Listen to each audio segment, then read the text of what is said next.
প্রায় ১.১ ঘন্টার কথোপকথন।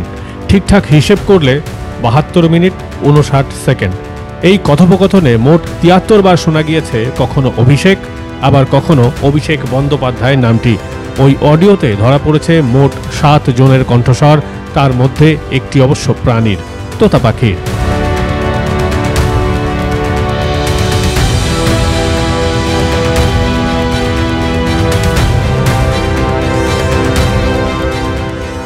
কথোপকথনের সময়কাল আজ থেকে প্রায় ৮ বছর আগের।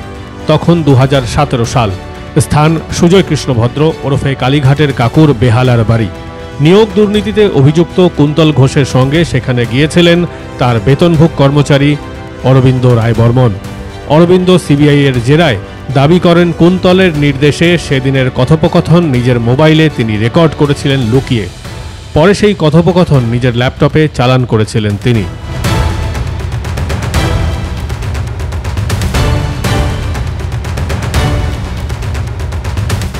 টেট দুর্নীতির তদন্তে নেমে সেই ল্যাপটপ থেকে ওই অডিও রেকর্ডিং উদ্ধার করে সিবিআই।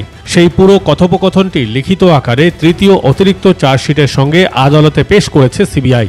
সিবিআইয়ের কাছে সাক্ষ্য দেওয়ার সময় অরবিন্দ দাবি করেছিলেন যে মোবাইলে তিনি ওই কথোপকথন রেকর্ড করেছিলেন তা পুরনো হওয়ার কারণে তিনি আর ব্যবহার করেন না, বাতিল করেছেন। ফলে সেই মোবাইলটি উদ্ধার করা যায়নি, যদিও সেটি ওই কথোপকথন রেকর্ড করার প্রমাণ হিসেবে আদালত এবং আইনের চোখে অত্যন্ত মূল্যবান। কিন্তু সিবিআইকে ল্যাপটপ থেকে প্রাপ্ত কথোপকথনের উপরেই বর্তমানে নির্ভর করতে হচ্ছে।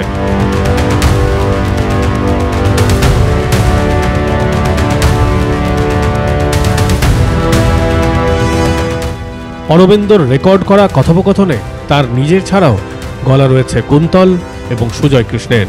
সেখানে উপস্থিত ছিলেন সুজয় কৃষ্ণের স্ত্রী শান্তনু বন্দ্যোপাধ্যায়, বহিষ্কৃত তৃণমূল নেতা এবং এজেন্ট, এবং সুরজিৎ চন্দ্র, এজেন্ট। মাঝে মধ্যে গলা শোনা যাচ্ছিল একটি তোতা পাখির। সুজয় কৃষ্ণের স্ত্রীর নাম ধরেই মাঝে মধ্যে ডেকে উঠছিল পাখিটি, তাও শোনা গিয়েছে ওই রেকর্ডিংয়ে।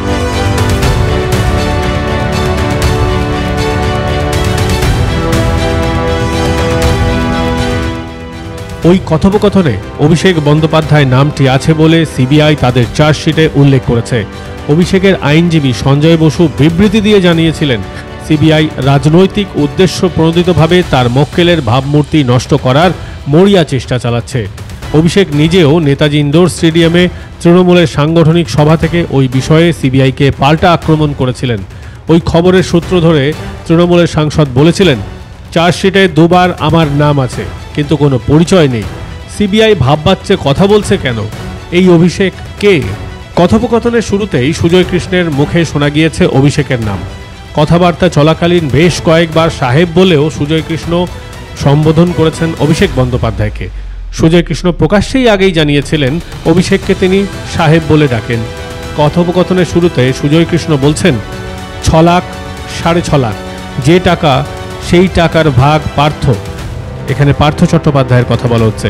পার্থ যদি পেয়ে থাকে, অভিষেক কিছুতেই মানতে পারছে না পার্থদা ওই টাকা পেয়েছে। কিছুক্ষণ থেমে তিনি বলেন, তোমার যদি পেয়ে থাকে পার্থদা, সম্ভবত পার্থদার কথা তিনি বলতে চেয়েছেন। পার্থদাকে বলা উচিত, তোমার কাজগুলো করে দিলাম।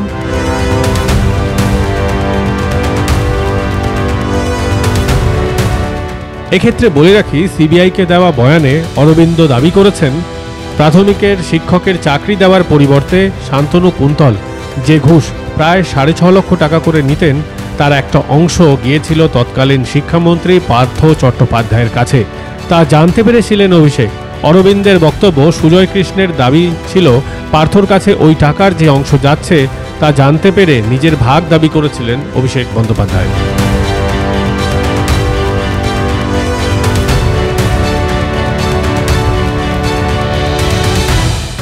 সিবিআইয়ের হাতে যে অডিও এসেছে তাতে সুজয় কৃষ্ণকে বলতে শোনা গিয়েছে অভিষেক ১৫ কোটি টাকা দাবি করেছিলেন।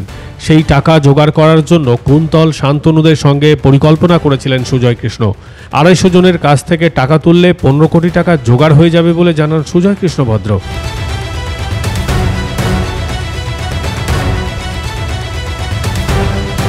সুজয় কৃষ্ণ তার আত্মীয়ের চাকরির প্রসঙ্গে কথা বলেছেন ওই অডিওতে। যেমন তিনি বলেছেন, যেমন আমি গাড়ি পাঠাতাম এয়ারপোর্টে, অভিষেক 3 দিন কলকাতায় থাকলে 3 দিন ওর বাড়িতে গাড়ি লেগে থাকতো, ড্রাইভার তেল সহ। ঠিক আছে, আমার শালীর স্বামী মারা যেতে অভিষেক ফোন করে বলল কালকে বায়োডাটা দিয়ে দিও। মিথ্যা কথা বলবো না, বজবজের একটা স্কুলে চাকরি করে দিয়েছে। প্রসঙ্গত ওই অডিও যাচাই করার জন্য সুজয় কৃষ্ণ ছাড়াও কুন্তল এবং শান্তনুর কণ্ঠস্বরের নমুনা সংগ্রহ করেছে সিবিআই। তা ফরেনসিক পরীক্ষার জন্য পাঠানো হয়েছে। কিন্তু ওই অডিও হাতে আসার পর একবারও অভিষেককে তলব করেনি কিন্তু সিবিআই। কথোপকথনের দাবিগুলো সঠিক কিনা তাও তদন্ত সাপেক্ষ। সম্প্রতি তৃণমূল সাংসদ অভিষেকের নাম করে টাকা চাওয়ার অভিযোগ উঠেছে একাধিকবার।